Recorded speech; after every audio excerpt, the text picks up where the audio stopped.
highlights. Governor Sanwo-Olu charges Nigerians to sustain democratic government as President Tinubu hails heroes of democracy. Federal government, World Bank begin talks on 90 kilometers fiber cable project. On the foreign scene, Hamas officials deny group presentation of new ideas for Gaza truce deal. And in sport, Super Eagles winger Ademola Lookman wins Atlanta Player of the Month award. Now the details. I am Dele Agadumo. Lagos State Governor Babajide Sanwo-Olu has enjoined Nigerians, particularly Lagos residents, to protect and sustain the present democratic government in the country. He said all hands must be on deck to sustain democracy in the country, thereby honoring the struggle of the nation's founding fathers and heroes of democracy, especially those who fought for the return of Nigeria to a democratic path on May 29, 1999. Governor Sanwo-Olu said the commemoration of another June 12, which marks the celebration of 25 years anniversary of unbroken democratic governance in Nigeria, must come with a deep reflection on the progress recorded so far in the nation's democracy. The governor, in a Democracy Day message issued by his special advisor on media and publicity, Boyega Akosile, implored Nigerians to join hands together to join and build their dream country and the future they want. Also, President Bola Tinubu has saluted the heroes of democracy on the 25 years of uninterrupted democratic governance in Nigeria. In his second Democracy Day speech on June 12, 2024, the president hailed some pro-democracy arrowheads, those alive and those that have departed. Tinubu recognized the labors of the heroes and heroines made, many of whom died in the struggle, saying the sacrifices they made and the precious gifts brought about by their selfless devotion can never be repaid nor forgotten. The president also recognized the sacrifices of the press and Nigerian journalists who mounted the barricades along with the pro-democracy activists. Ogun State Governor Dele Agadumo said his Ondo State counterpart, Lucky Aiyedatiwa, has urged Nigerians to remain steadfast and trust the current democratic process in the country. Speaking at the family home of the late MKO Abiola in Bagura, Abeokuta, Governor Abiodun said June 12, 1993 stands as a watershed moment and called on Nigerians to transcend differences in tribe, gender, and even the unique joint Muslim ticket to speak unanimously through the ballot. He said the election remains a pivotal moment in the country's democratic history and the benchmark against which the successes of subsequent elections are measured.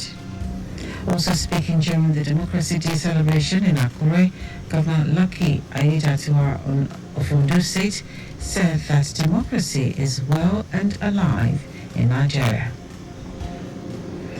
Wife of Lagos State Governor Ibijake Sanwo-Olu has acknowledged the role of women in nation building, noting that their significant contributions has positively influenced the economical and political growth of the nation. Mrs. Sanwo-Olu, who stated this at the year 2024 Muslim Sisters Seminar held in Lagos, said the annual gathering has grown into a significant platform for Muslim women to engage, learn, and take actionable steps towards the good of the society. She maintained that women generally are catalysts for nurturing, guiding, and reforming future generations, embodiment of love, strength, sacrifice, and courage. Mrs. Sanwo-Olu highlighted the essence of sacrifice during Eid al-Adha, which signifies the willingness to obey Allah's command, and most importantly, sensitizing Muslim women on contemporary social issues affecting various communities, and how to proffer solutions to engender sustainable and positive change. She charged participants to uphold the values of Islam, embrace societal responsibilities, and work towards building a resilient and thriving society.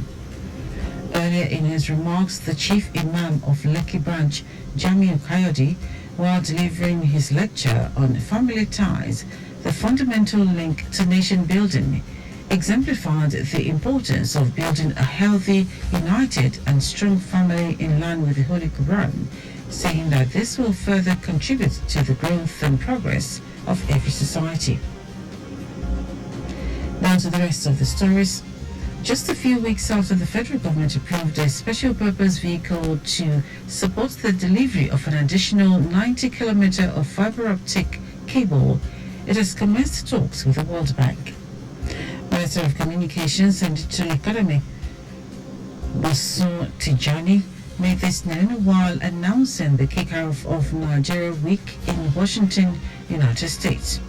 Tijani said the project aims to increase Nigeria's fiber optic cable capacity from 35,000 kilometers to 125 kilometers, making it Africa's third longest terrestrial fiber optic backbone after South Africa and Egypt.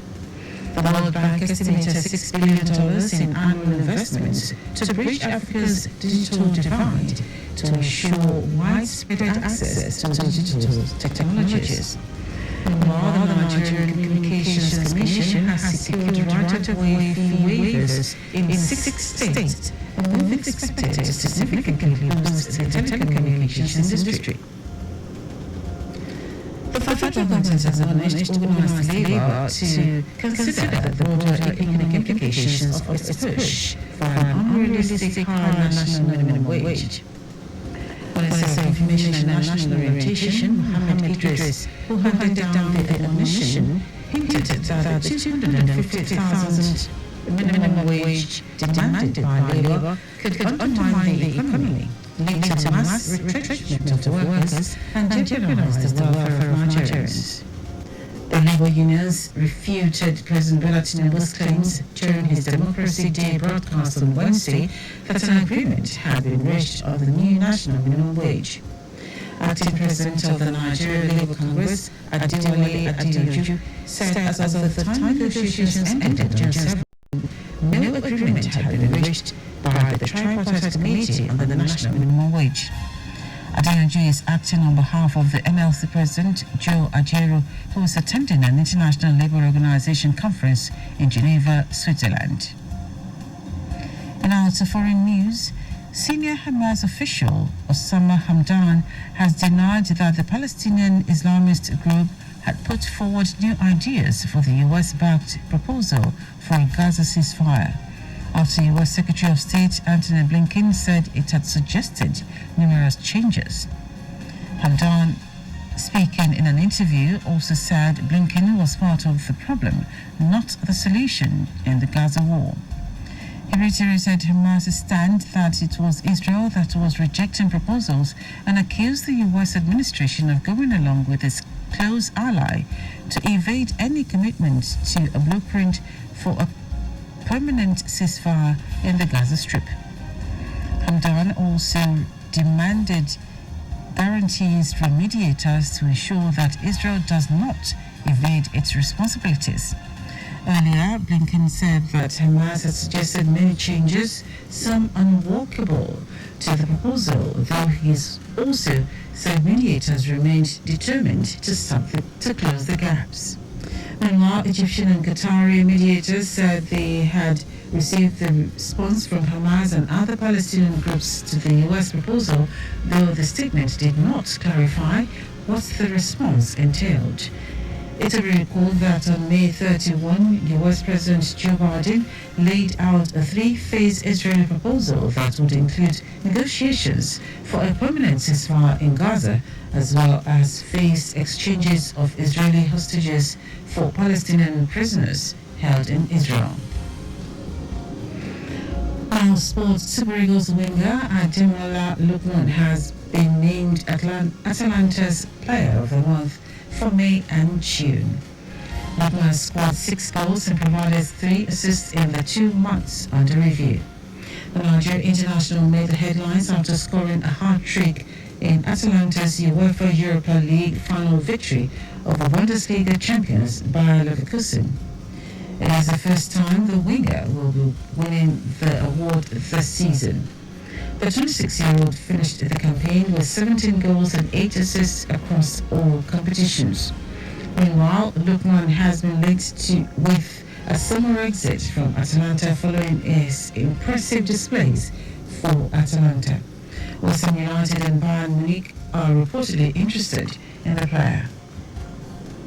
That ends on news at 10. Just before we go, always slow down at road junctions, intersections and pedestrian crossings. You can follow us and like all our various social media platforms: X Traffic Radio 961, Instagram Lagos Traffic Radio 961. Subscribe and watch our news and programs live on YouTube at Traffic Radio 961. You can also visit our website at trafficradio961.ng. Did you know that the Sanwo-Olu administration trained 150 small-scale business owners in digital marketing? You can get more details on the Lagos State Government website. To anything at all, highlights of the major stories. Lagos State Governor Babajide Sanwo-Olu has enjoined Nigerians, particularly Lagos residents, to protect and sustain the present democratic government in the country.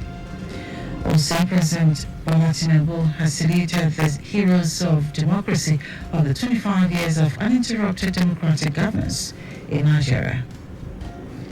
Just a few weeks after the federal government approved a special purpose vehicle to support the delivery of an additional 90 kilometers of fiber optic cable, it has commenced talks with the World Bank.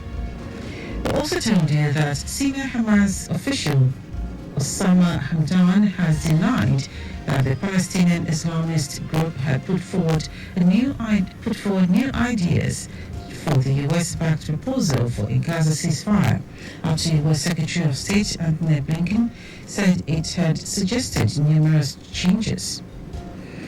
And in sports, Super Eagles winger Ademola Lookman has been named Atalanta's Player of the Month for May and June. For contact the newsroom, send a message to info@trafficradio961.ng. That is the news broadcast compiled by Adesua Ejerika. I am Dele Agadumo. Good morning.